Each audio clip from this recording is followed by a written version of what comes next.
இந்த கழுவி வச்சு அந்த நார் எடுத்த பிரண்டையை இப்படி பொடி பொடியாக நறுக்கிக்கலாம். பிரண்டை துவையல் செய்ய போகிறேன். ஒரு டேபிள் ஸ்பூன் நான் உளுத்தம்பருப்பு எடுத்துக்கிட்டேன். அதை நம்ம வறுத்துக்கலாம். மிளகு, சீரகம், ஒரு 5 பல் பூண்டு இதுவும் போட்டுக்கலாம். பிரண்டை வதக்கும் போது இந்த புளியை போட்டுக்கலாம். அப்போ தான் அந்த நமைச்சல், அந்த காரல் இல்லாமல் இருக்கும். பொருளெல்லாம் தனியாக வறுத்து எடுத்து வச்சாச்சு.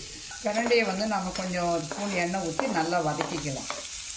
நல்லா வதக்கலைன்னா நமைச்சலாக இருக்கும். அதனால் நல்லா வதக்கணும். அது கூட நாம் இந்த புளியும் போட்டுக்கிறோம். பிரண்டையை கொஞ்சம் லேசான தண்ணி தெளித்து அந்த புளியும் பிரண்டையும் நல்லா வதக்கிட்டேன்.